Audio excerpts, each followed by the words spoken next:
Anh giàu rồi. Học rồi ba. Học mình nó dễ dàng chăng ra. Ado ibai ni lay base ko. Ibai ni lay base. Hi ma'am ngasi din na.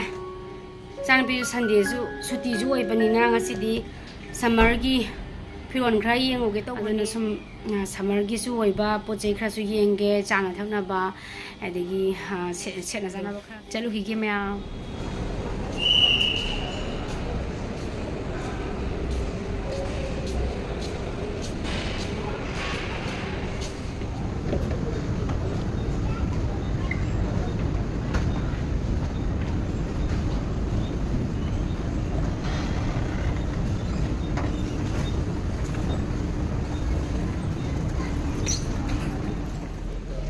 Ngang zera sau khalak bani na dress set khara yeng da ya de yeng ge na sum la amine summer gi firon khara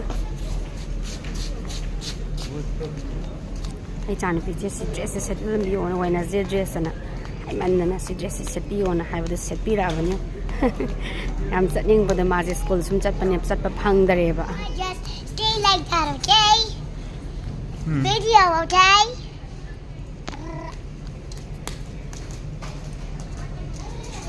Another dress. Nick, I'm wearing another dress.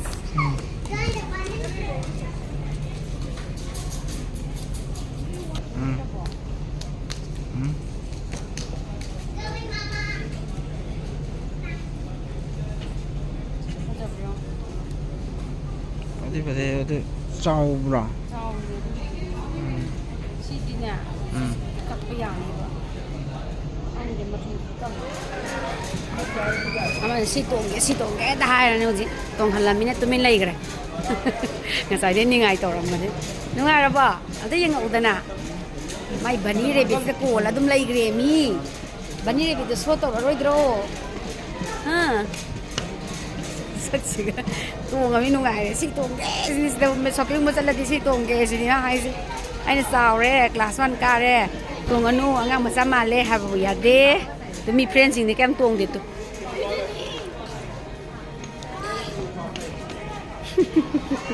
nungai ri ba se tong ja summer gi po chai lai ba se amusa gi su lai le be ma gi su ai gi su khoyong gi lai ba lai ne ande yeng ge nang re thangal so tor ji friend me am da mama gi friend me am da nang gi friend sing harau ra ba ha ante yang ngah ba matong tan masa kari ko to bani re bilai be harau da ar lo re ante yang was Hi. bimi harau lo re kar ga tu ni ha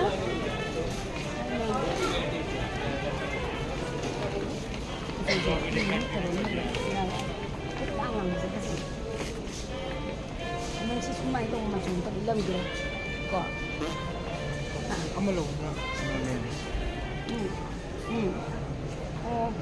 sambar bi ni ko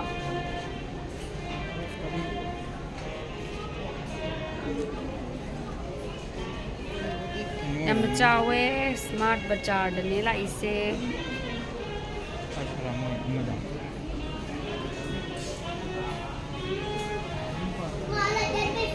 thok ra singam ban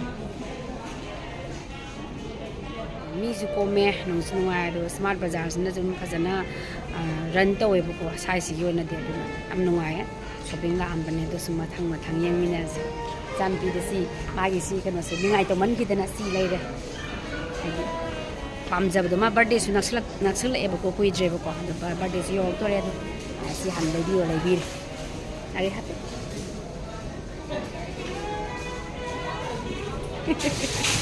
Hello, mấy giờ tích thuê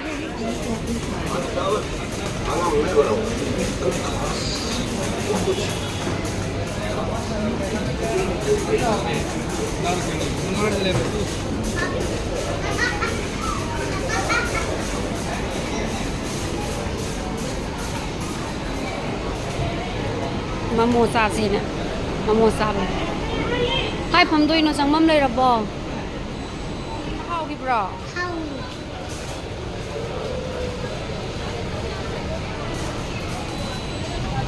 Ice cream ni si pame strawberry gi se. Thumdi thumda bane sinamo.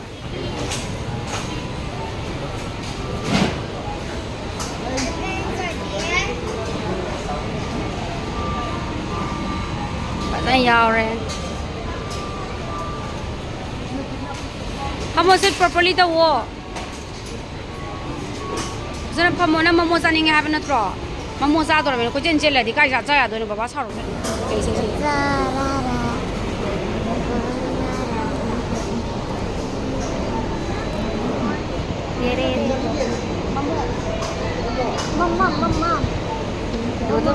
Mama. Mo.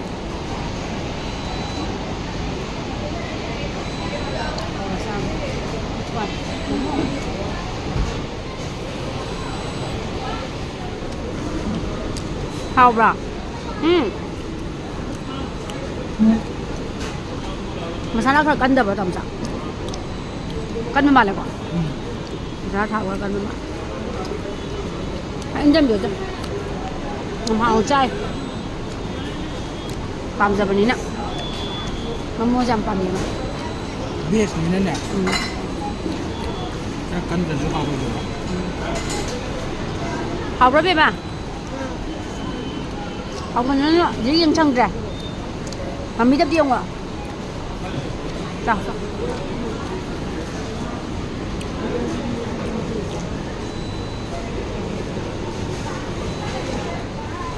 Ice cream saninge na mo ice cream mo lore batung da saba se da di khangam damina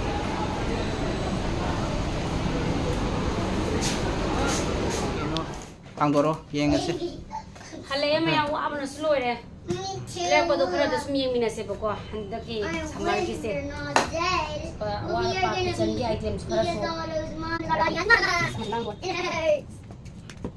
so जैसे कि बसन cons की ambience mall smart बाजार दो अदुदगी लेरपने smart बाजार सिना खरा kitchen की item से लेबि याम नुमाय यमम गी चंग दिया द पोचै सिंग दुने सिदी हाइजर रोइगे अदुगा कोइ लेरपद सुम कोइगी समर की ड्रेस दो अदु सुम उचरके हां मदा सिन तामोचा की मागी ऑफिस की खंगाव अवाट पलेरपदगी सी मलेरे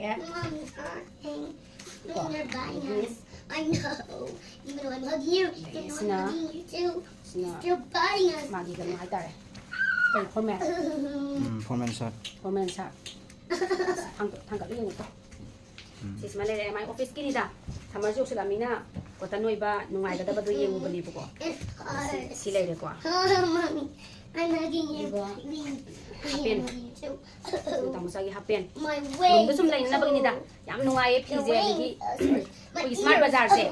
Aso pili yang nung ay ko. Wholesale na dum ay mata matay ko. Ano na wholesale na dum ada ki sina ay gine sisu sina ning aga ka gi kotan ni sisu happen ni sina nya ko gi num tumba ko pada sila na ba na malay sala sina ay gi sana thang ba yam bani aduga sina ay gi fruit amalay re sum ko fane kumba sila pado zabri yung mayam fane kumba da sila pada pa na ba hay dai ko tops adu mane sisu amalay yam numa yam ing lawi kotan gi ni sisu jana pigi tu mai sisu upiro tu Bani rabbit simaga leire. Uwe yada dana simaga adu taro jong Europagi bani rabbit se mayam na. No, ni mi am de kikana no. Do baby zo ma du yawe. Do bato iba zo. Do si bani zo. Si bani zo. Do baby bani zo.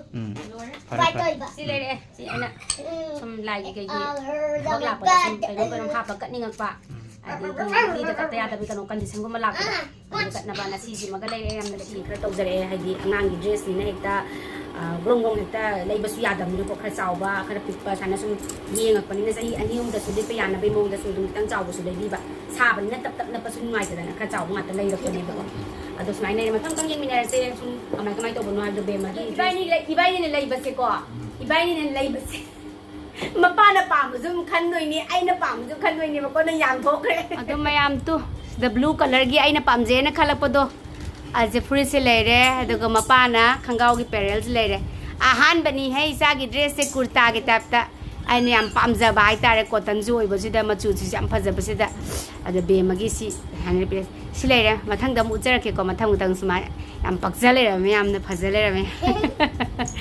ꯈꯪꯒꯥꯎꯁꯤꯗꯤ ꯌꯥꯝ ꯀꯨꯏꯅ ꯆꯠꯂꯅꯤ ꯆꯥꯎꯋꯦ ꯑꯗ ꯃꯊꯪꯒꯤ ꯅꯦꯛꯁꯀꯤ ꯗ꯭ꯔꯦꯁꯁꯤꯅ ꯀꯃꯥꯏꯅ ꯇꯧꯕꯅꯣ ꯑꯗ ꯁꯨꯃꯥꯏꯅ ꯂꯩꯔꯦ ꯑꯗꯨ ꯁꯤꯗ ꯂꯦꯞꯄꯣ ꯎꯗ꯭ꯔꯦ ꯃꯃꯤ ꯎꯗ꯭ꯔꯦ ꯋꯥꯎ ꯆꯞ ꯆꯥꯔꯅꯤꯗ꯭ꯔꯥ ꯅꯪꯅ ꯑꯃ ꯈꯜꯂꯝꯕꯗꯨꯗꯤ ꯄꯤꯛꯇ꯭ꯔꯨ ꯄꯤꯛꯇ꯭ꯔꯥ ꯑꯗ ꯁꯤ ꯆꯞ ꯆꯥꯗꯕꯅꯦ ꯍꯌꯦꯡ ꯁꯤꯗ ꯈꯔ ꯆꯥꯒꯗꯧꯅꯦ ꯁꯦ ꯌꯥꯔꯦꯀꯣ ꯗ꯭ꯔꯦꯁꯅ ꯁꯤꯗ ꯂꯩꯔꯦ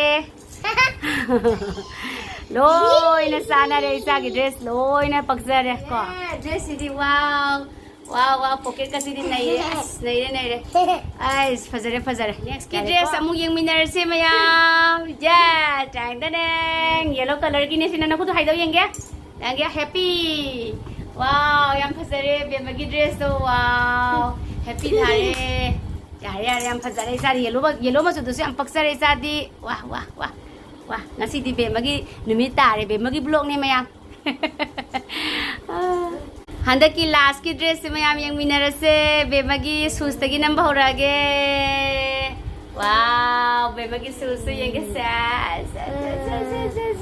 wow maning khra tora be khra chalo sina last ki dress ne maya isa nupi se dress se sajan badegi lai sabi bu man thokre chaw bo khangau de kadai nangi bani do ma haido o nangi bani ro te kau to dress pura di yang hanje ba bani ro tham gro table do da bema bani ro tham gro wow isagi style to kadai ai fazara be yong mayam sina mapana khanja bane mapana phajai na khanja ba dress ne kadai manung da pen do su lo kar ma pen no kari color no kari pen no yenge wow be magi pen phaja bam su lai re tu sas si clock sine pen sine masu si ping yam pam je ai chan bi ping da ngau je tu hair band do lo lai thoro hair band do sum yangalo wow be magi hair band jam phaja ye dress si jo mayam sine toro